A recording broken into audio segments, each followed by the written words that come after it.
You probably don't even remember the last time you picked up your phone. Not because it was so long ago, but because it happens so often, your brain just puts it on autopilot. That unconscious, twitchy urge to check your phone 76 times a day, that's not just addiction. That's ancient survival instinct, gone rogue. Back in prehistoric times, being hyper aware of your environment was the difference between life and death. A rustle in the bushes might have meant a predator or dinner. Fast forward to today, and your brain hasn't updated the software. Instead of reacting to snapping twigs, it reacts to notification pings, a like, a message, a useless "your package has shipped." Your brain still treats every buzz like a potential emergency, only now the emergency is missing someone's Instagram story. And here's the kicker. That same dopamine reward system that once celebrated finding berries or spotting danger now fires off every time you refresh TikTok. You're not weak, you're just a caveman with Wi-Fi. Have you ever had a great idea, a bold business plan, a crazy trip, or maybe just asking someone out and instantly talked yourself out of it? That's not logic. That's your caveman brain trying to protect you from tigers that don't exist. Let's rewind 50,000 years. Back then, venturing too far from the tribe meant one of three things: death by animal, death by enemy, or death by weather. So your brain developed a shortcut. If it feels unfamiliar, it's probably dangerous. Fast forward to now, that same protective instinct is why you panic before public speaking, why you stay in a job you hate, and why you never book that one-way flight to Bali. Your brain doesn't care about happiness. It cares about not dying, even if dying today means someone leaving a mean comment. So yeah, that overwhelming fear of trying something new, it's not weakness. It's a defense mechanism designed for a world that no longer exists. Let's play a quick game. Try to remember the last three good things you saw in the news. Yeah, I didn't think so. But you do remember the plane crash, the war headline, and the politician scandal. Why?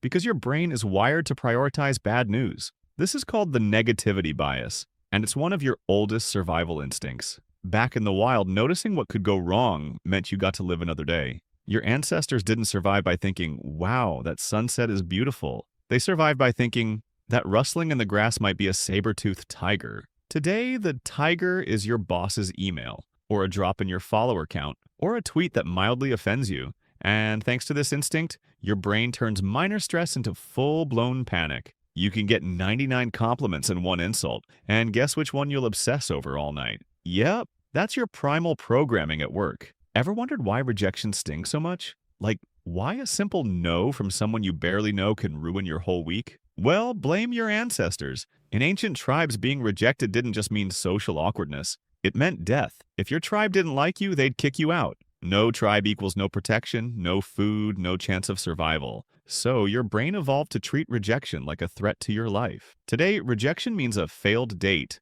a ghosted text, or getting left on red. But your brain still reacts like you were thrown out of the cave naked in winter. It pumps stress hormones, triggers panic, and tells you to avoid risk at all costs. Which explains why so many people fear putting themselves out there, even though the worst-case scenario is slightly awkward. That job interview isn't a lion. That text you want to send isn't a mammoth. But your brain thinks it is. You know that weird thing we all do? Where we stay in bad situations just because they're familiar? Yeah, that's your ancient brain again.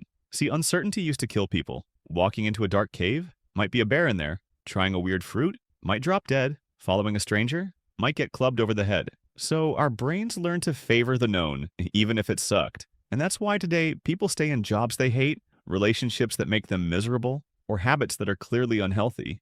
Because it's predictable misery, and your brain prefers that over the terrifying unknown of what if. It's the mental equivalent of, I'd rather be unhappy here than risk being unhappy somewhere else. Which makes sense if you're in a tribe worried about wolves.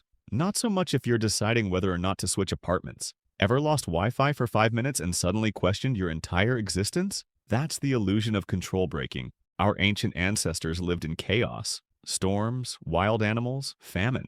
So the human brain evolved to crave control in any form. Control equals safety. Predictability equals survival. Back then, control meant, I know where the firewood is, or we always migrate when the birds fly south. Today, it means having your phone 1% out of place and spiraling. We micromanage our schedules, our diets, our thermostats, our playlists, because deep down, we think that if we control enough variables, life can't blindside us. But here's the twist. Control is mostly a lie. Traffic still happens. People still ghost you. Life still hits you with a plot twist on a Tuesday afternoon. The modern brain wants to be the director of the movie, but most days it's just another unpaid extra in the background. You ever see three bad things happen in a row and go, yup, Mercury's in retrograde, that's it. That's your ancient brain trying to make sense of the chaos. It's called pattern recognition, and it once kept us alive. Caveman sees dark clouds, runs for shelter. Caveman eats red berry, throws up for 3 days, avoids red berries forever. But in the modern world, your brain's like, that barista didn't smile at me today. Also, I tripped over the sidewalk crack. And I got a weird text from my boss. Definitely a sign I'm about to be fired and also probably die alone. We create patterns where there are none because uncertainty terrifies us. We'd rather believe there's a reason for the madness than accept that sometimes stuff just happens. So here's the truth. You're a 2025 human running on a brain built for 25,000 BC. We're talking cave-ready hardware trying to make sense of TikTok trends, dating apps, 401ks, existential dread, and group chats. Your instincts were designed to survive. A lion attack, a famine, a freezing winter. Not a passive-aggressive email, an algorithm change, or Karen at the office microwave. But you're not broken. You're just running an ancient operating system in a hyper-modern world. And here's the good news. Unlike cavemen, you can rewire your brain. With awareness, with effort, with time. You don't have to be ruled by every craving, fear, or insecurity hard-coded into you by 300,000 years of monkey business. You can update the software. So yeah, turns out you're basically a high-functioning caveman trying to live in a world of smartphones, deadlines, and oat milk lattes. You crave sugar like a wild animal, fear rejection like it means certain death, and overthink small problems like their tiger attacks. But here's the twist. You're not broken. You're just ancient on the inside. Now that you know, the real question is, are you going to keep letting your primal instincts call the shots? Or are you ready to take the wheel? If this video made you laugh, think, or realize you've basically been a caveman in skinny jeans, then do yourself a favor and hit that like button. Subscribe for more brain-unlocking content, and drop a comment telling us, which ancient instinct messes with your life the most? Seriously, sugar cravings? Fear of failure?